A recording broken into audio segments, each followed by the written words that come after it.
Salam! Bugün verilənlər bazalarının, belə deyək, pərdə arxasına keçirik. Məlumatlarınızı ildırım sürəti ilə tapan o gizli qəhrəmanları, yəni B ağaclarını kəşf edəcəyik. Gəlin çox uzatmadan birbaşa mətləbə keçək. Hər şey əslində bax bu sadə sualdan başlayır. Bilirsiniz, məlumatı harasa yazmaq, saxlamaq işin asan tərəfidir. Əsl məsələ o məlumatı milyonlarla, bəlkə də milyardlarla başqa məlumatın arasından göz qırpımında tapıb çıxarmaqdır. Və biağacları dostlar, məhz bu problemin dahiyanə həllidir. Bu məsələ, təsəvvür edin ki, heç proqramlaşdırma ilə bağlı deyil. Problemin kökü təmiz fizikadadır. Gəlin bir anlıq kodları unudaq və kompüterin beyni sayılan RAM ilə məlumat anbarı olan sərt disk arasındakı fiziki fərqə fokuslanaq. Yəni, aradakı fərq həqiqətən də ağla sığmazdır. Gəlin belə bir müqayisə aparaq. Əgər RAM-dan məlumat almaq cəmi 1 saniyə çəksəydi, eyni məlumatı fırlanan bir diskdən almaq təxminən 11 gün yarım vaxt aparardı. Bəli, düz eşitdiniz. Məhz buna görə də proqramçılar diski hər müraciətə, yəni hər I/O əməliyyatına son dərəcə bahalı bir şey kimi baxırlar. Bax, bütün problemin kökü buradadır. O kiçik oxuma yazma başlığı var ha, o disk üzərində fiziki olaraq gəzib doğru yeri tapmalıdır. Bu mexaniki hərəkət əsl vaxt itkisidir. Amma işin çox maraqlı bir tərəfi var. O başlıq bir dəfə düzgün nöqtəyə çatdısa, ondan sonraki məlumatları arda-arda oxumaq çox sürətlidir. Demək olar ki, havayadır. Deməli, oyunun qaydası bəllidir. O bahalı axtarış səfərlərinin sayını minimuma endirmək. Və budur bütün optimallaşdırma strategiyasının təməl daşı. Məntiq çox sadədir. Madəm ki, hər axtarış bu qədər bahalıdır, o zaman hər axtarışdan maksimum yararlanmalıyıq. Hər dəfə diskə getmişkən, ehtiyacımız olan o tək bir baytı yox, əlimizə keçən bütöv bir məlumat zəmbilini götürürük.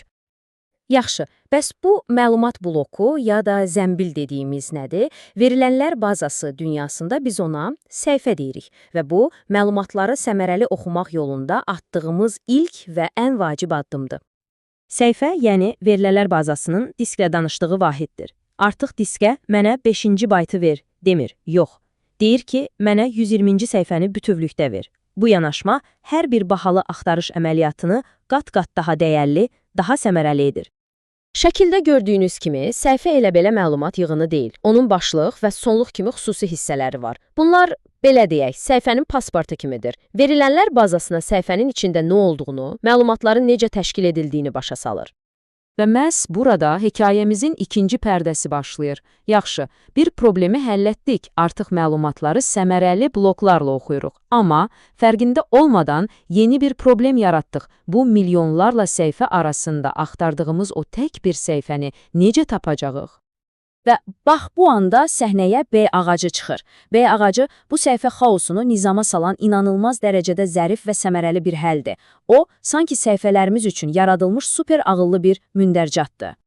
Bu bənzətmə əslində B ağacının bütün məntiqini mükəmməl izah edir. Təsəvvür edin, milyonlarla səhifəni bir-bir vərəqləmirsiniz. Yox. B ağacı sizi birbaşa doğru cildə, məsələn, üzərində A-dan C-yə yazılan cildə aparır. Sonra o cildin içində doğru bölməyə və nəhayət axtardığınız tək bir səhifəyə. Bir neçə addıma bütün iş həll olunur. Gəlin bu punktlara biraz da dərindən baxaq. Həmişə tarazlı olması niyə bu qədər vacibdir? Çünki bu o deməkdir ki, axtarış sürəti həmişə sabit və proqnozlaşdırıla bilən qalacaq. Ağac heç vaxt bir tərəfə çox uzanıb, digər tərəfi qısa qalmır. Və bu daxili qovşaqlarla yarpaq qovşaqlar arasındakı fərq də çox önəmlidir. Daxili qovşaqlar sadəcə yol nişanlarıdır. Əsl xəzinə, yəni məlumatlarımızın özü həmişə ən alt mərtəbədə, yarpaq qovşaqlarda olur. Bax, bu slayd çox maraqlıdır, çünki burada bir B ağacı səhifəsinin içərisinə boylanırıq. Gördüyünüz kimi, içəridə sıralanmış açarlar, yəni K hərfləri və göstəricilər, yəni P hərfləri var. Çox sadədir. Açar sizə deyir ki, axtardığınız şey bu açardan kiçikdir, yoxsa böyük. Göstərici isə bu cavaba əsasən hansı növbəti səhifəyə getməli olduğunuzu göstərən bir ox kimidir. Proses həqiqətən də çox məntiqlidir. Hər addımda, hər səviyyədə seçimləriniz kəskin şəkildə azalır.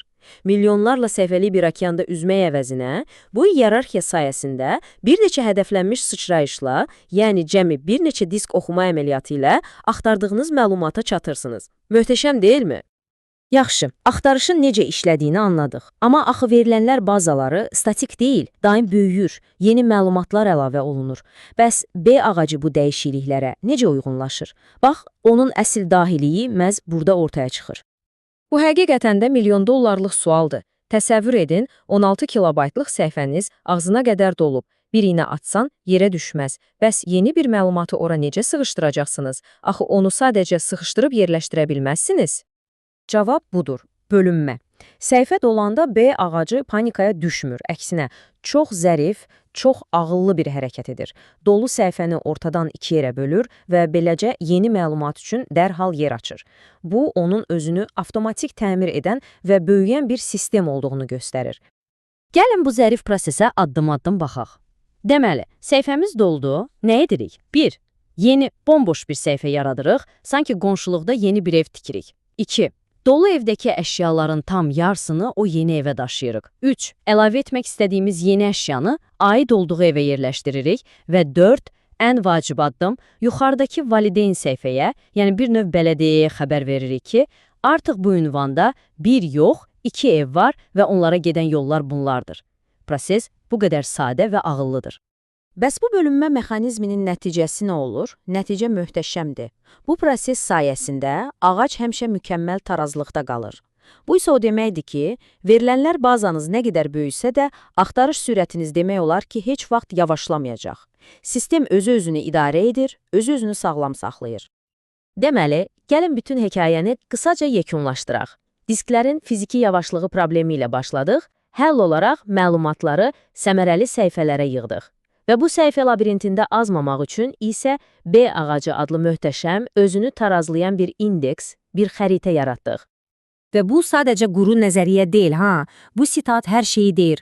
Bu ağacları bugün istifadə etdiyimiz MySQL, Postgres, SQLite kimi demək olar ki, bütün əsas verilənlər bazalarının ürəyində, təməlində dayanır. Onlar sınaqdan çıxmış və özlərini dəfələrlə sübut etmiş bir texnologiyadır. Beləliklə, gördük ki, B ağacları gündəlik istifadə etdiyimiz texnologiyaların nə qədər dərinində yatan, görünməz, amma həyati əhəmiyyətli bir parçasıdır. Bu isə insanı düşündürür. Görəsən rəqəmsal dünyamızı ayaqda saxlayan daha hansı belə görünməz qəhrəmanlar var? Bu haqda düşünməyə dəyər. İzlədiyiniz üçün təşəkkürlər. Növbəti izahlarda görüşənədək.